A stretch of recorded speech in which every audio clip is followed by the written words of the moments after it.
bentornati a tutti sul nostro podcast Fone Che. Oggi è una puntata, la prima che vedrete, una puntata molto interessante perché proveremo tutti e tre a spiegarvi un po' in breve come funziona questo progetto.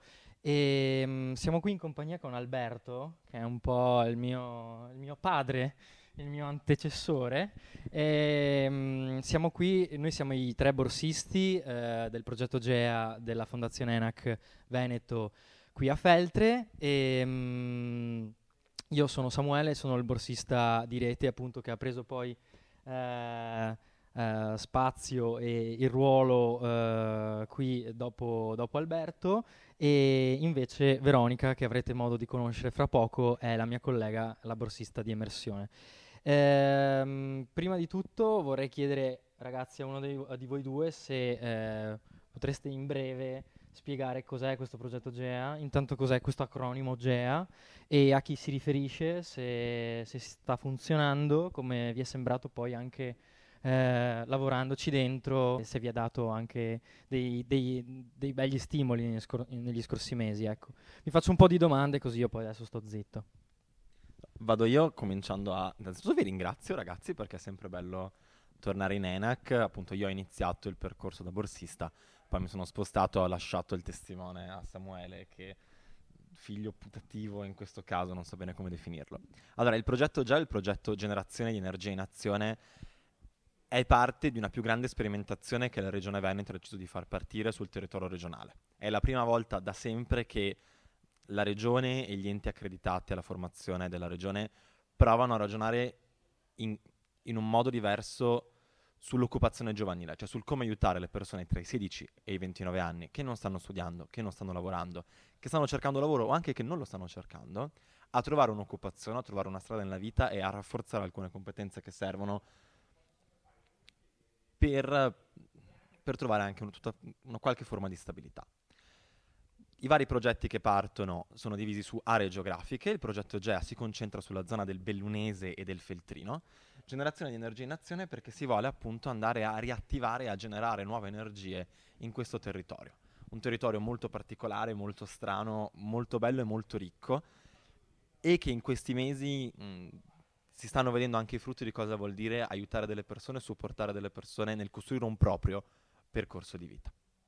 Il progetto GEA e tutti gli altri progetti collegati vogliono andare a innovare le politiche attive del lavoro, che sono tutte quelle forme di azioni pubbliche che servono per aiutare le persone a trovare lavoro se l'hanno perso, a trovare lavoro se lo stanno cercando, a trovare lavoro se è la prima volta che si immettono nel mercato del lavoro. E quindi arrivano andando quindi anche alla ricerca di cercare di capire come si fa un curriculum, come si fa un colloquio di lavoro, che tipo di percorso voglio costruire, cosa mi serve per capire quello che voglio fare nella mia vita e che tipo di percorso voglio costruire. Grazie per questo cappello iniziale, che devo dire che in 5 minuti hai sintetizzato benissimo la nostra mission. Come si concretizza, come si attua allora questo ingaggio, questa ricerca di ragazzi sicuramente che sono anche molto a volte difficili da trovare, da incontrare, da invogliare? Magari su questo, Veronica, tu che sei la borsista di Immersione, puoi dirci un po'. Sì, è proprio questa la sfida di cui hai appena parlato, il fulcro un po' del progetto, di questa sperimentazione e anche di tutte le attività appunto di immersione che stiamo portando avanti. Appunto la sfida, dicevamo, è proprio quella di cercare questi ragazzi sul territorio che ci sono e che magari hanno più bisogno di questo tipo di attività. Appunto attraverso di noi possono cominciare a capire qual è il proprio percorso di vita, qual è il proprio, più che di vita, insomma, parlando sempre di lavoro, qual è il proprio percorso lavorativo e anche tutti gli strumenti che poi la regione mette a disposizione e tutti gli enti sul territorio. Ci sono persone appunto giovani ragazzi che non stanno lavorando e che stanno cercando, ecco, qualche opportunità, e noi dobbiamo essere bravi e scaltri a intercettare questi bisogni e queste persone. Stiamo dialogando con tutti i ragazzi che incontriamo per cercare di capire un po' come cercano le informazioni, qual è il tipo di attività che cercano e anche se si mettono in contatto, ecco, con gli enti e con i servizi sul territorio che stanno offrendo lavoro, oppure cos'è ecco, quella cosa, quello strumento che manca per arrivare a loro.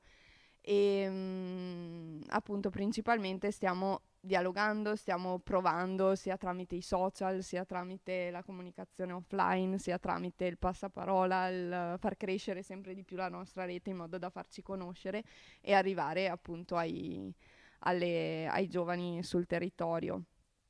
E dopodiché, quando li abbiamo intercettati, conosciuti, raggiunti, dobbiamo essere bravi a raccontare il progetto e raccontare, ecco, le nostre attività, le nostre opportunità e dar loro quello di cui hanno bisogno concretamente, e lì poi partono tutti gli interventi, tutti i percorsi che sono un po' personalizzati, personalizzabili all'interno del progetto, che è molto vasto e variegato.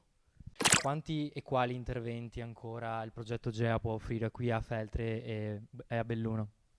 Ok, allora prendo subito la parola, poi lascio anche, ecco, il microfono ai miei colleghi. Allora, sicuramente abbiamo ancora i percorsi individuali, quindi gli orientamenti e i coaching, quindi uno a uno, nel senso il ragazzo, il giovane, ha a disposizione un professionista che lo guidi, ecco, attraverso la ricerca attiva del lavoro, le candidature e tutta questa parte qua, insomma, per capire meglio a livello individuale come fare ad approcciarsi al mondo del lavoro. Poi ci sono anche ancora dei pacchetti di eventi, quindi abbiamo, ecco, la possibilità di organizzare e programmare degli eventi sia a tema lavoro che non, per ecco, far conoscere, ecco, diverse realtà, diversi tipi di lavoro, o semplicemente per incontrarsi, fare rete e conoscersi, che fa sempre bene, ecco, per entrare nel mondo del lavoro. E dopodiché abbiamo i tirocini, che sicuramente sono uno strumento validissimo, ecco, per imparare una nuova professione, per mettersi alla prova oppure per escludere, ecco, quello che non ci piace. Ne abbiamo ancora 11, quindi se qualcuno all'ascolto, ecco, avesse la volontà di inserirsi in uno di questi percorsi, può ancora farlo. E ho dimenticato qualcosa? Guardo. La Call for Ideas. Assolutamente sì, che è la cosa più innovativa di questo progetto, e vi lascio la parola.